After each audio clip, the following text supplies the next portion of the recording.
It's the Galaxy Z Fold 8 after, I'm going to call it 72 hours, even though it's closer to 5 days. And I have been absolutely loving this experience from front to back. I have seen some criticisms about the device. We're going to address those and my experience so far because I don't want people to be scared away from this device. Link in the description does help the channel. It is pricey, but to me, the different user experience is absolutely worth it after years of using other foldables that didn't quite hit the mark for me. So let's talk about the biggest one, the one you're going to hear everywhere, is the cameras. And I get it.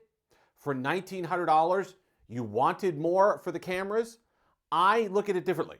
I never felt that these devices, foldables in general, are built around the cameras. If you're that concerned about cameras, I really do believe that you should be buying something else. If that's your number one buying, if that's at the top of your list, then these phones are not for you. And if you want to sit there and say, well, for $200 more, you could buy the Z Fold 8 Ultra and get the 200 megapixel primary sensor, I hear you. But that's not an apples to apples comparison. These are fundamentally different user experiences. And don't tell me about we'll talk about the form factor in a moment.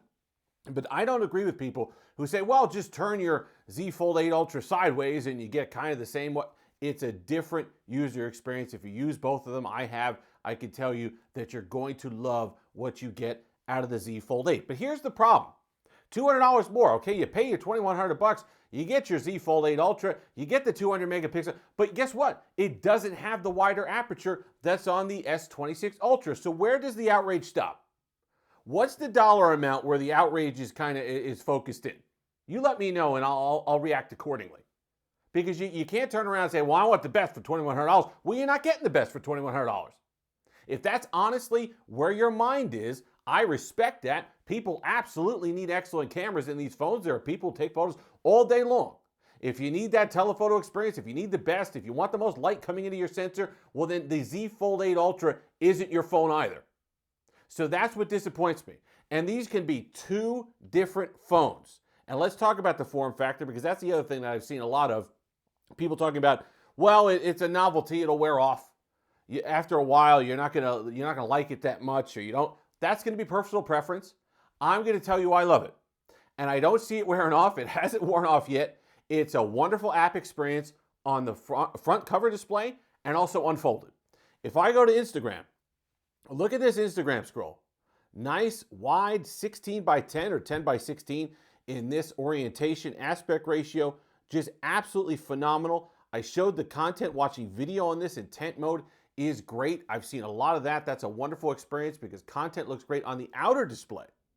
The cover display looks really good and is a fantastic app experience. I love how it's wide.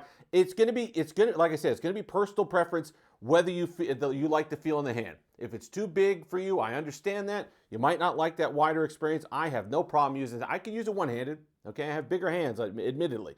But I have no problem enjoying using this two-handed. Nice wide canvas for my thumbs, plenty of room for typing. If you're somebody who's coming from, or you remember that Microsoft Surface Duo and your BlackBerry Passport, the original Google Pixel Fold, this is going to be comfortable to you. And those experiences didn't wear off either. And a minor aside about the Microsoft Surface Duo, by the way, I couldn't even tell you, I think that thing had a 2 megapixel camera. The devices are built around the experience, the app experience, productivity, the wider canvas on the inner display, not necessarily around the cameras. But I don't mind. This is a great. The 5.5-inch display on the cover display is a great experience for apps. And then you open it up and you get the one that everybody's talking about. So everyone knows about this. You get the wider aspect ratio on the inside. But you have to learn to kind of get versatile with this thing. You have to think fourth dimensionally. You can't just sit here and use it like this and complain about when the apps feel squished. That's not something that you're going to enjoy. When it happens, you got to go like this. And then it just becomes a 7.6-inch tablet that you could use in portrait orientation, and your scroll apps or whatever else you think is a little squished in landscape suddenly becomes a great experience again. So if you're willing to be a little flexible with how you use your device, there's a lot of versatility here that you don't necessarily get in traditional book-style foldables. And that's what I think people miss.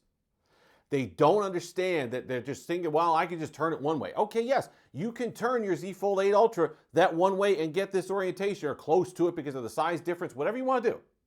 But you can't then all of a sudden get this app experience. It doesn't look the same. It doesn't work the same. And when you flip into portrait, it's just not the same experience. And I think you're going to love the versatility here for $200 less than going up to the Ultra. I always felt those devices, and I've been doing these videos for years on these phones, I always felt the book style folds were in a weird spot. It was like putting a round peg in a square hole. It just didn't work. It was a situation where it felt like you were making compromises all over the place. You were making compromises to the app experience. You were making compromises to the camera. You were making compromises to the typing experience. Multitasking, like I said, side by side. There were so many things that you were compromising on that I'd rather a device that had a different form factor that I don't feel I'm compromising. When I put two apps side by side on this thing, I don't feel I'm compromising. When I have Instagram and Gmail and whatever else side by side on here, I'm getting a nice aspect ratio on both that is comfortable to use. It's something that I don't get the flexibility to do on my Z Fold 8 Ultra and other book style foldables. So that's what I think. In flex mode, okay. I prefer the hinge like this. This is a great, I mean, it feels like that spring load, that snap open. It's a phenomenal hinge. It's a sturdy hinge. It gives me the confidence I like. And this is going to ruin other hinges for you. I went back to the Razr Fold. I went back to the Razr Ultra. And those hinges now feel mushy in comparison because I absolutely love this feeling. And if flex mode is what I lost because of that, I'm okay with it. It's not something that I used a lot. Tent mode, like I said, still available for your videos and other content. And that works really well on this device. And you're going to enjoy that experience as well. Just kind of do this, and then you can watch a video, whatever it is you're doing. And that's a great experience. Nice and sturdy. I've been loving that. Performance has been good. As you'd expect, Snapdragon 8 Elite, Gen 5, all the rest. The RAM, battery life's been solid. Used this well into a second day with the majority of use on the internal display. Not a problem. What percentage of silicon carbon is sprinkled in here out of the Samsung sprinkled in, I have no idea. But it's a really solid battery life experience so far. I have not been felt bothered, or I've not been felt limited in any way using this into a second day. I was just away over the weekend. I was using it. I didn't want to plug it in at the hotel. I just left it overnight on the stand, used it the next day. I did top it off close to dinner time, but it still had plenty of juice left. It was like 30%. I just did it because I was out and I didn't want to be without a phone. So I went ahead and topped it off. But this is great. And everyone who sees this is like, well, you can fit that in kind of a shirt pocket. You can. I was out to dinner. I had it in a dinner pocket, my jacket pocket. A suit jacket pocket fits in there. It's a great form factor. It's nice and light for a foldable, for a book style foldable. There are plenty of advantages here that outweigh the negatives. Pricey, yes. Not going to get around that. $1,900. I've seen a bunch of people say, well, it should be $1,500. I disagree with that. I live in this universe. And I get that people would say, well, just throw the, why can't I, for $1,900, why can't I have the upgraded camera on this? So, well, what am I sacrificing? What's got to go? Is it a heavier device? Is it a taller camera hump, which is already kind of, you get a little table wobble on there. It doesn't bother me, but it might bother you. What, is it more expensive? You can say, well, Samsung just make less. Okay, yes, Samsung can make less, but guess what? That's not going to happen. That's not going to happen. So what do you think is going to be the sacrifice here to get that telephoto on the back of here, to get the 200 megapixel sensor on the back of here? I'm not willing to make those compromises. If you are, that's great. You have a device you could go buy. Go buy the 8 Ultra. Be happy with your life. I think if cameras are that important to you, you should be looking at the Razr Fold, because that's a phenomenal camera system, great performance, solid build, just a great device for hundreds less. $1,900, then you get the sales, you get the whatever. You could be happy over there with Motorola if really that's your top thing. However, One UI 9, Android 17, if you want a book style foldable that actually feels like it's going somewhere, this device makes sense. And if you learn how to use it, if you get around it, it's not a gimmick. It's not something that you're going to get tired of after a few days using the Arrow display. Some people might, but I'm saying the majority of users, and you've seen this in the sales data, okay? Obviously, that doesn't include returns. We don't know what those are going to look like. But I doubt that people are just going to be lining up around the block to return these, because it's a great experience. And it clicks with people in a way that the Razrs did.